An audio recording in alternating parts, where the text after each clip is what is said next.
Voy a pedir que me acompañe a Lucas. Hasta donde sabemos, Lucas escribe el Evangelio, ¿verdad? Según San Lucas. Y también escribe el libro de los Hechos de los Apóstoles, libro histórico. Escribe doctor, pero también fue como un tipo de reportero. Tiene una buena información en el Evangelio.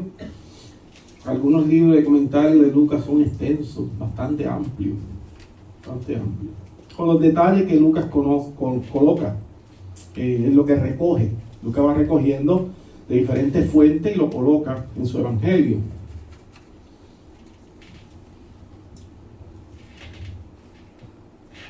Lucas 10, 25 al 37. Este mensaje lleva por título simple como la parábola que se está leyendo, el buen samaritano. Así de simple. Dice así la palabra de nuestro Señor. Un intérprete de la ley se levantó y dijo, para probarlo: Maestro, ¿haciendo qué cosa heredaré la vida eterna? Él le dijo, ¿qué está escrito en la ley? ¿Cómo lees? Aquel respondiendo dijo, amarás al Señor tu Dios con todo tu corazón, con toda tu alma, con todas tus fuerzas y con toda tu mente, y a tu prójimo como a ti mismo. 28. Le dijo, bien has respondido, haz esto y vivirás.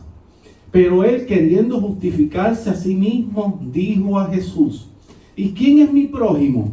Respondiendo Jesús dijo, un hombre que descendía de Jerusalén a Jericó cayó en manos de ladrones, los cuales lo despojaron, lo hirieron y se fueron dejándolo medio muerto. Aconteció que descendió un sacerdote por aquel camino y al verlo pasó de largo. Asimismo, un levita, llegando cerca de aquel lugar, al verlo pasó de largo. Pero un samaritano que iba de camino vino cerca de él y al verlo fue movido a misericordia. Acercándose, vendó sus heridas echándoles aceite y vino. Lo puso en su cabalgadura, lo llevó al mesón y cuidó de él. Otro día, al partir, sacó 2 denarios, los dio al mesonero y le dijo, cuídamelo, y todo lo que gaste de más, yo te lo pagaré cuando regrese. ¿Quién pues de estos 3 te parece que fue el prójimo del que cayó en manos de los ladrones? Él dijo, el que usó de misericordia con él. Entonces Jesús le dijo, ve y haz tú lo mismo. Esta es palabra del Señor. Amén. El mensaje, el buen samaritano. Amén. Señor, gracias, Padre, por la oportunidad que tú me das de predicar el Santo Evangelio. Una vez más, Señor, estamos en la parábola del buen samaritano. Te pido que me guíes, Padre, con el poder y la autoridad del Espíritu Santo de Dios, Señor, que prometió llevarnos a toda verdad por la Escritura. Yo te pido que abra de entendimiento nuestros corazones, ilumine nuestra mente para que seamos capacitados de entender las palabras que vamos a estar reflexionando en esta hora. Que sean de edificación, consolación, pero sobre todo, Señor, que exalten tu único nombre, Jesucristo, nuestro Salvador y Redentor. Si en algún momento nos escucha alguien inconverso, te pedimos por la obra y el poder de Cristo y del Espíritu de Dios en el Padre, que tú le traigas al conocimiento de la verdad y la salvación, Señor. Alcanza un no alcanzado, Señor, por favor. Hemos orado en el nombre del Padre, del Hijo y del Espíritu Santo de Dios y decimos amén. Bueno, hermano, el buen samaritano. Esta es una parábola, como podemos decir, famosa. Es muy famosa. O sea que hay personas que no han leído la Biblia completamente, pero sí conocen el buen samaritano, por lo menos parafrasearlo, ¿saben? Como el que conoce el Padre Nuestro también. Y Juan 3:16, famoso, ¿verdad? Texto. La mayoría de las personas lo conocen como el Salmo 23, también otro famoso. Y seguimos, hay muchos textos muy famosos. Pues este texto es muy famoso, es una de las parábolas, diría yo, más estudiada del Señor Jesucristo, más tierna también. Tiene mucho sentimiento dentro de la parábola. Es más, es tanto así que hay personas que cuando uno ayuda o usted ve a alguien ayudando, usted le dice, tú eres un buen samaritano, te comportaste igual que un buen samaritano. Y esto, más allá de ser una ofensa, es un halago, ¿verdad? Te están diciendo, estás haciendo las cosas bien, como el buen samaritano. Es a ese punto que llega esto, ¿verdad? A ese punto de decir que si tú eres un buen samaritano, estás en la mente del Señor, estás en el orden de Dios, ¿no? Esta parábola trata sobre la vida eterna, de lleno, rápido, vamos, es la vida eterna. También trata sobre los frutos del Espíritu, claro que sí, sobre el testimonio que tenemos que dar, pero aún es un poquito más profunda, es más profunda. Como dijo, ¿verdad? Ya que está en la presencia del Señor, el pastor John MacArthur, él dijo sobre esta parábola, la pregunta no es si vivirán para siempre, sino dónde vivirán para siempre, dice MacArthur, o decía, en el cielo o en el infierno. Saben que él siempre fue, ¿verdad?, tajante, lo que decía era así, como Juan, como el apóstol Juan, firme. Es donde vivirán, porque sabemos que la vida eterna va a haber dos posiciones, una para salvación, una para condenación. Entonces, cuando leemos la parábola, la primera expresión que nos da es como de una salvación por obras. Y tenemos que tener cuidado de que en la iglesia todavía haya personas que son de estas personas que cuando uno le pregunta ¿a dónde va? ¿A dónde asiste? ¿Cuál es tu doctrina? Dicen, no, yo no voy a ningún sitio. Yo no voy a ningún sitio, yo me quedo en casa. Yo lo que hago es que no le hago daño a nadie y ayudo a la gente. Ese, peligro. Bandera, ¿verdad? Bandera blanca. Como cuando alguien está chateando con otra persona para conocerlo por causas de amor y no quiere presentar la foto o hablar en vivo a través del chat. Solamente tiene una foto ahí bien bonita. Y tú dices, ¿por qué no querrá hablar en vivo conmigo? Bandera roja, ¿verdad? Hay un problema ahí. Puede ser que estén estafando a uno. Eso se ha dado a mucha gente. Y entonces comienzan a hablar de falta de dinero, pero va a llegar una herencia en 3 días. Entonces que si tú le puedes pasar un dinero, ya sabes la historia. Banderas, ¿verdad? Cuando usted escucha eso, que yo no le hago daño a nadie, que yo me quedo en mi casa, él está hablando de ser un buen samaritano. Está haciendo que eso está bien, que como lo está haciendo esa persona está bien, y es una salvación por obra, peligrosa. Pero cuando tú lees el buen samaritano, parece una salvación por obra de momento, pero estamos bien equivocados si pensamos así. Más bien es el fruto de la salvación. Yo siempre he dicho que las obras salen de un corazón que ha sido salvo, porque quien siembra un árbol y un árbol bueno no da fruto, tiene que dar fruto el árbol. Si el árbol malo da fruto malo, pero el árbol bueno da buen fruto. Y si usted es de Cristo, en algún momento tiene que salir la obra que Cristo ha hecho en usted. Eso es lo que trata. Así que es al contrario, es todo lo contrario. El fruto de la salvación, el que mueve nuestro corazón a misericordia por causa de la obra de Dios, el Espíritu Santo en nosotros. Nosotros los creyentes. Como diría Juan Calvino, todo lo malo que veas en mí soy yo mismo. Esta expresión era tremenda. Todo lo bueno que veas en mí, todo lo malo que veas en mí, soy yo mismo. Todo lo bueno que veas en mí es Cristo. Es Cristo. Así que si algo bueno ves en mí, es la obra del Espíritu Santo. Aunque como siempre digo, y atienda esto bien, que se lo he dicho otras veces, se puede falsificar esta conducta de bonachón, de testimonio, se puede falsificar. Hay gente que son muy buenos actores, muy buenos actores. Como dice Juan en la primera carta, capítulo 2, versículo 9. Salieron de nosotros, pero no eran de nosotros. Hay gente que sabe actuar bastante bien. Hay gente que pasa toda una vida en la iglesia. Hay gente que son pastores supuestamente y no lo son de Cristo. Son lobos vestidos de oveja y están en esta posición que yo estoy. Si usted ve las noticias que nos denigran a todos. ¿Por qué? Violadores, estafadores, que se llaman pastores, se lucran del corazón de la iglesia y así sucesivamente. Así que hay muy buenos actores, tenga cuidado. Se lo voy a decir de nuevo. Aquí el buen pastor de esta iglesia es el Señor Jesucristo. Amén. Que está sobre todos nosotros. Sobre todos nosotros. Tengan cuidado de hacer de los hombres ídolos. Tengan mucho cuidado con eso. Eso es lo que está relatando Jesús en esta parábola. Algo que no debía haber ocurrido, pero sí ocurrió. Y él va a hacer todo esto para explicar un punto doctrinal simplemente. Vamos a la parábola. Va a comenzar con los versículos 25 y 29. Los puse aquí porque si no entendemos qué está pasando en la parábola. ¿Quién está contestando a Jesús? Necesitamos un contexto. Nos encontramos con un intérprete de la ley en sus primeros versículos, 25 al 29. Era como un tipo de abogado, era un lector empedernido y conocía la ley de Dios tremendamente, este hombre. Que más allá de querer una respuesta sincera del Señor Jesucristo, tú has visto gente que viene donde ti, yo soy pastor y ha venido gente donde mí con una doble intención, a preguntarme, pero es para burlarse de mí, o para tratar de enredarme en mi contestación.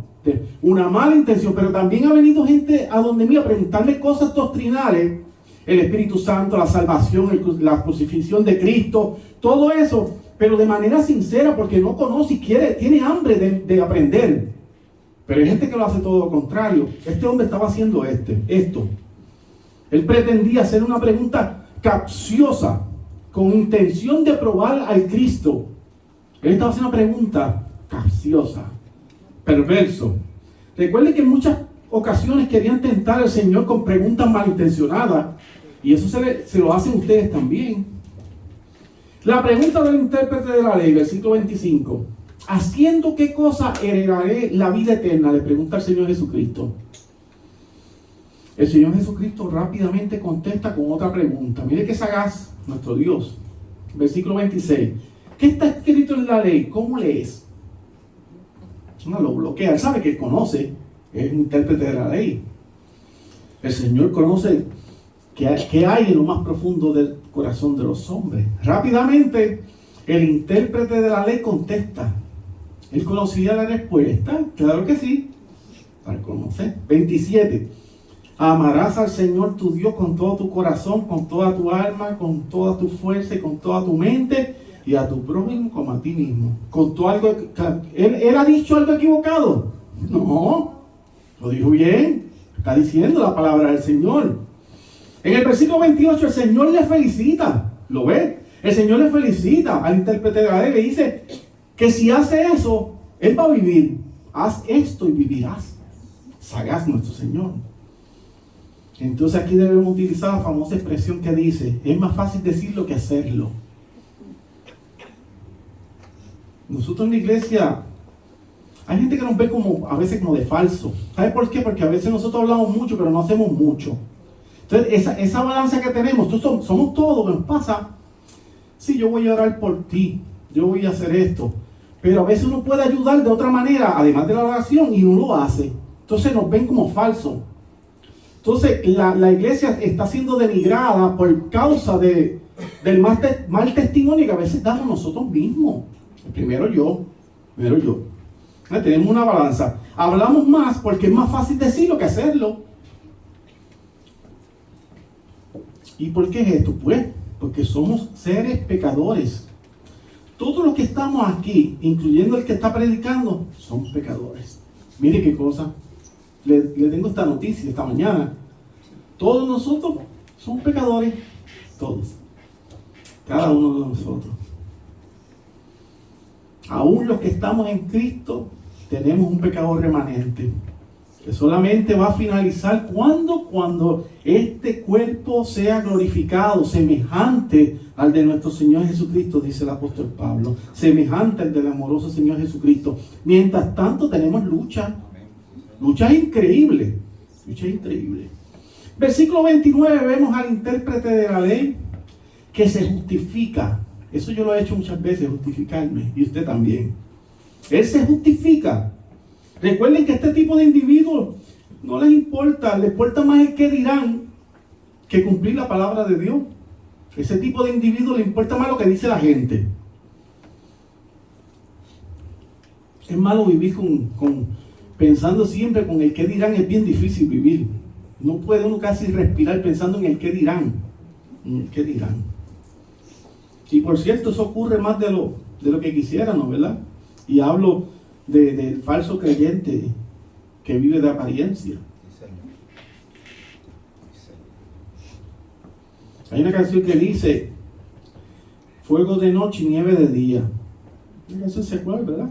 Pero en estos falsos creyentes se cambian las palabras. Podemos decir que santo en la iglesia y perverso en la calle, ¿quién lo diría? Así es. En la iglesia uno se pone un manto de piedad y cuando sale es otra persona. Cambia.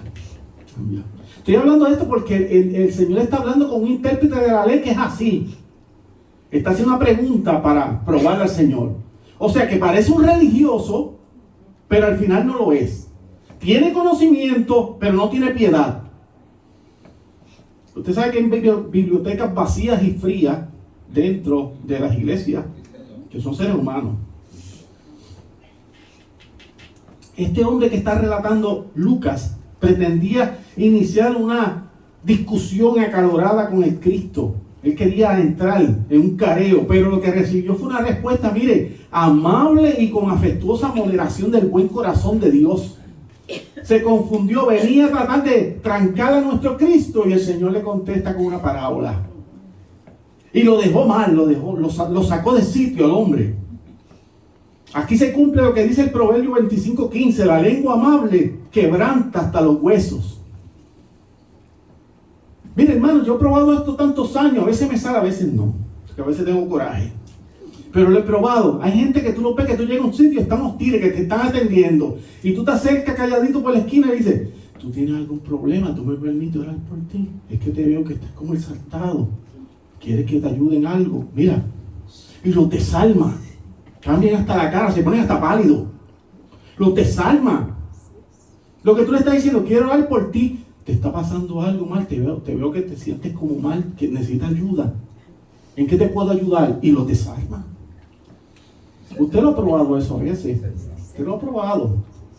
Cada uno de nosotros en algún momento de la vida ha probado esta técnica. ¿Verdad? Con la lengua amable, con palabras amables, quebranta hasta los huesos, dice el proverbista. No hayan que hacer, ¿qué van a hacer? Si tú le estás hablando con palabras dulces. Y la exhortación que nos deja el apóstol Pablo, Romanos 12:21, no seas vencido de lo malo, sino vence con el bien el mal. Con el bien vences el mal. Pastor, eso es bien difícil, sí, es verdad, es bien difícil.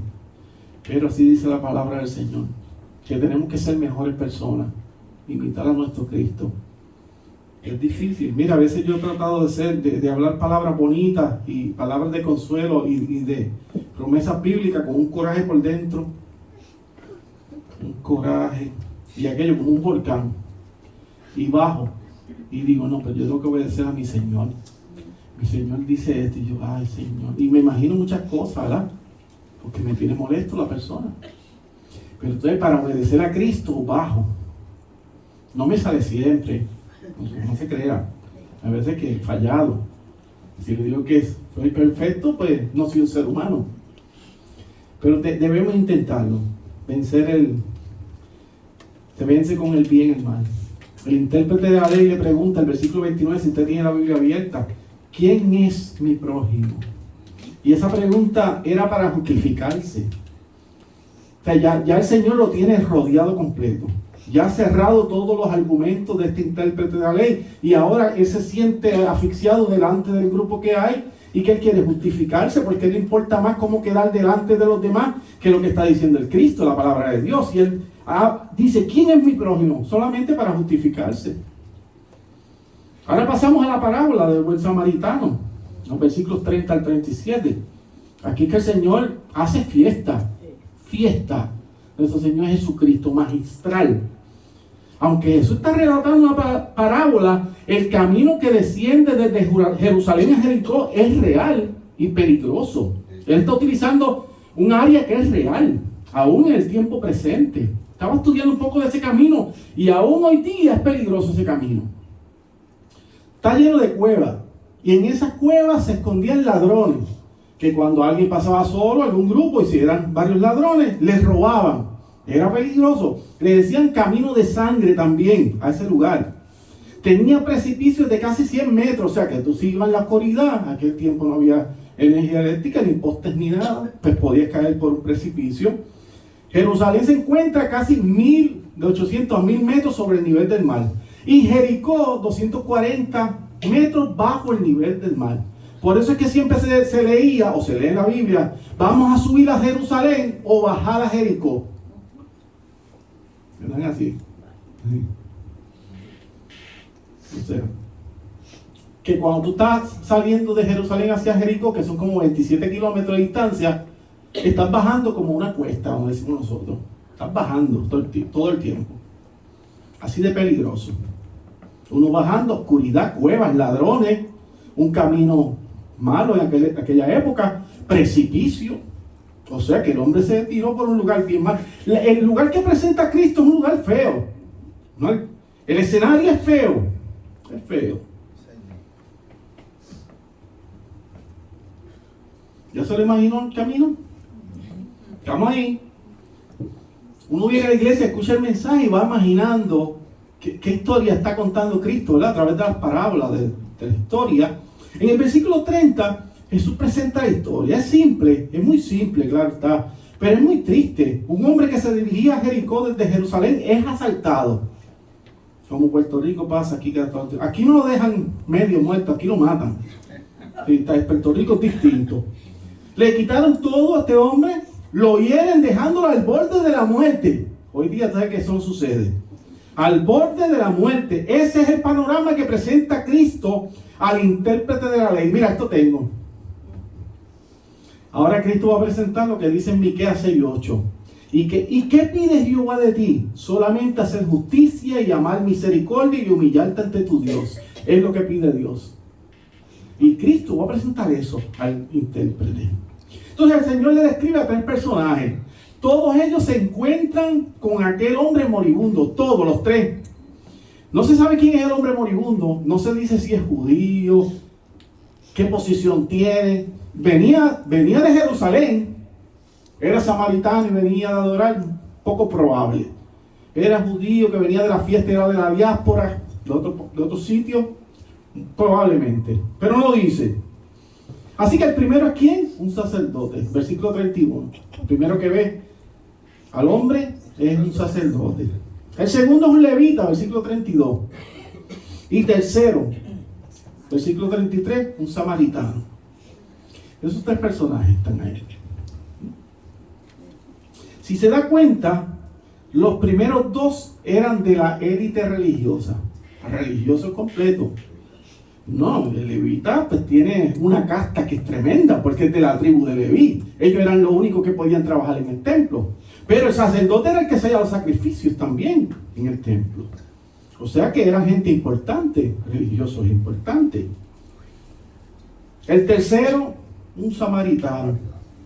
Eran tenidos los samaritanos por inmundos ante los ojos de los israelitas, ya que no eran judíos puros, eran mestizos, ¿verdad? En el tiempo de la deportación, cuando estuvieron prisioneros esos 70 años, había un grupo de judíos que se mezcló con paganos y salieron los samaritanos.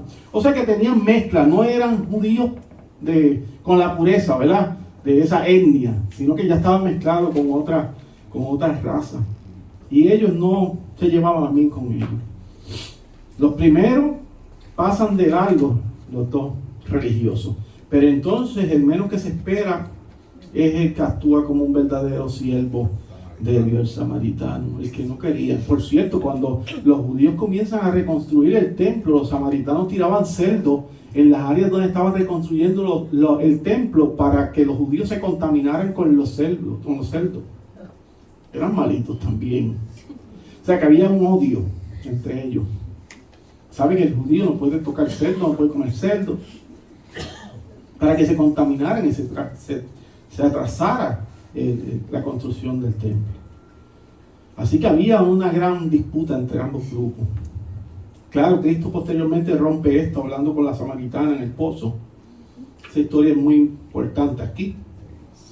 Pero no era bien visto el samaritano.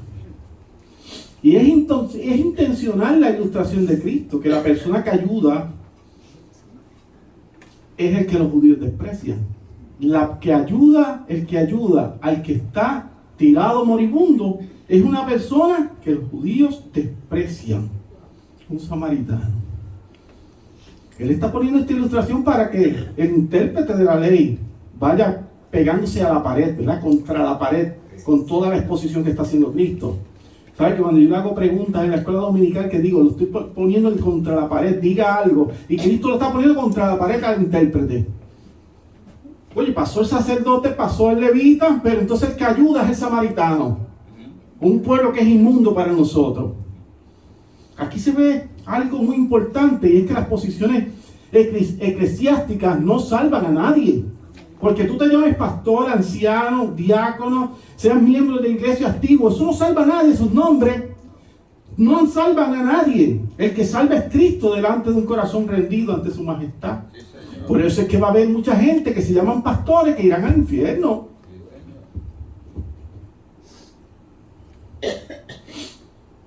Eso lo van a predicar mucho en algunos sitios, pues no gusta. Se espera que los líderes religiosos que iban pasando por allí fueran movidos a misericordia y que ayudaran a este hombre, pero no es así.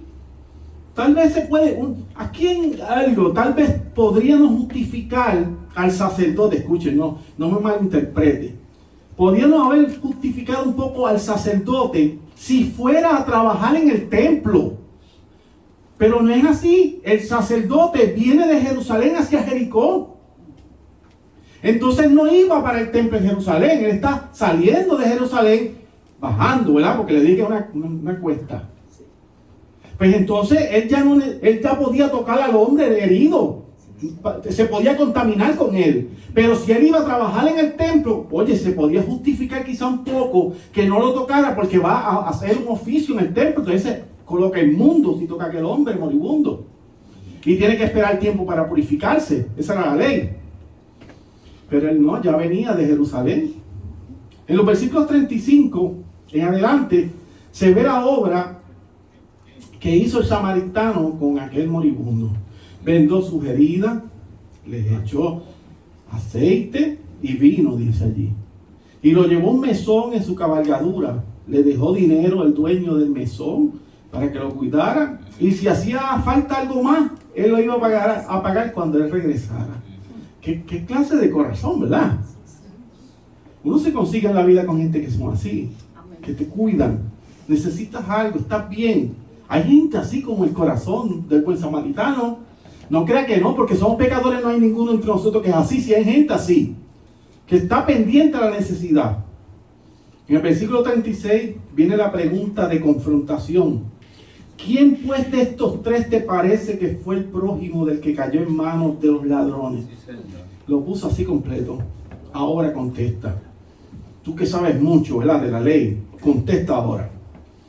Y la respuesta fue fácil, pero difícil a la misma vez. Como dije, dos líderes religiosos judíos contra un samaritano. Oye, me estás poniendo contra la pared. Estás diciendo que los líderes en que yo sigo, que yo creo, no ayudaron a este hombre, más un samaritano que es inmundo para nosotros, sí ayudó. Pues la respuesta es fácil, pero es difícil, porque va contra mis convicciones. Yo he escuchado gente ciegos con sus líderes religiosos y políticos también, que pueden ser fatales. Ya se descubrió, ya hay testimonio y se corrobora toda la evidencia que han hecho lo malo. Y como quiera, no, yo no creo en eso tiene que ser un invento. Eso convierte en una secta. Cuando están ciegos por el líder, no ven que él tiene miles de defectos. Yo veo muchos documentales de secta, me gusta. Veo muchos documentales de secta. Y llega un punto que la gente se ciega por el líder. Sí. Versículo 37, él dijo, contestando el líder, el intérprete de la ley, él dijo, el que usó de misericordia con él. Entonces Jesús le dijo, ve y haz tú lo mismo. Esto es sencillito. Este mensaje es sencillo. Un texto simple. Cristo, el evangelio de Cristo es simple. Simple. La enseñanza para el intérprete de la ley, como para nosotros igual, debemos practicar la misericordia. Misericordia. Voy a ir finalizando con esto. Esta parábola Esta parábola está bien, es tremenda. ¿Sabe por qué? Porque es tan simple. Usted ve el corazón de Dios, el Evangelio en esta porción, tan simple, y el Señor te lo expresa con tanta amabilidad. Te dice, ok, esto es así. ¿Qué tú vas a hacer? Esto es lo que hay que hacer. ¿Qué tú vas a hacer? Así, simple. Señor. Dice en Mateo 5:7, bienaventurados los misericordiosos, porque ellos alcanzarán misericordia. Mire, hermano, yo, como usted sabe, en junio, pues llevo ya 13 años pastoreando. Y uno de los problemas más grandes que yo me he encontrado en la iglesia, me parece, a mi entender, es la falta de misericordia. Misericordia. En mí y en la iglesia también.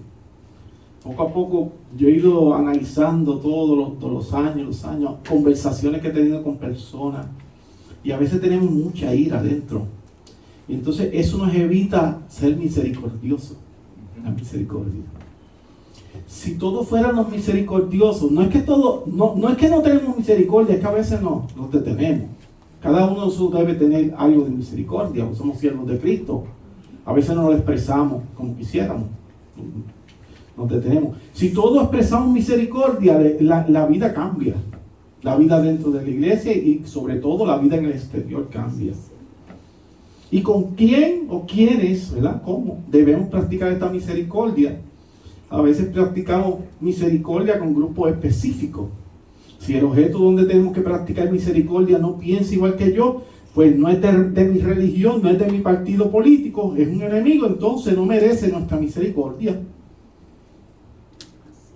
Nos hemos hallado ahí. Yo he caído ahí en ese juego de que yo digo, pues no sé, es que piensa distinto, y entonces tú no quieres otorgar misericordia, que piensa distinto a ti. Y Él no nos dice eso. Él dice, te puso un samaritano, ¿qué vas a hacer ahora? Ese samaritano es repudiado por el pueblo judío. ¿Qué haces tú, intérprete de la ley? Tienes que hacer igual que él, imita al samaritano. Pero en Dios no es así, ¿verdad? En Dios no es así. Él dice que debemos amar a nuestro prójimo, y nuestro prójimo es todo el mundo. Es todo el mundo. La enseñanza es ver a todos de la manera en que Dios nos ve. Ser dignos de la manera en que Dios nos ve, la misericordia que Él siente por nosotros, porque somos débiles. Ver las personas en misericordia. Hay gente que le huyen a ciertos grupos para evangelizar, a ciertos grupos específicos. No quieren bregar con ciertas personas para evangelizarlos. Principalmente a personas que son adictos, alcohólicos, personas que tienen problemas mentales. Esos grupos como que los sacan. Eso no es para la iglesia. Eso es falta de misericordia también. Bueno, hermano, finalizo con un versículo bastante convincente, ¿verdad? Que dice en Primera de Juan, capítulo 3, versículo 17. Pero el que tiene bienes de este mundo y ve a su hermano tener necesidad y cierra contra él su corazón, ¿cómo mora el amor de Dios en él?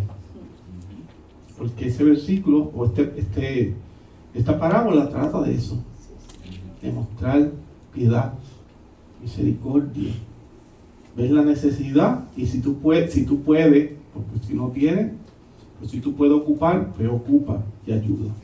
¿Bien? Practiquemos la misericordia, hermano. Yo sé que a veces no es fácil. La aplicación práctica es muy simple. Vayamos al Señor en oración y pidamos que nos ayude a ser misericordiosos, porque el que coloca ese sentir en nosotros es Él, por la obra del Espíritu Santo. Este fue el mensaje del buen samaritano. Señor, gracias por la oportunidad que tú me das de predicar tu santo evangelio. Te pido que sea de edificación, consolación para tu pueblo, Señor, y que tu nombre sea engrandecido y exaltado. Hemos orado en nombre del Padre, del Hijo y del Espíritu Santo de Dios, y decimos amén, amén y amén.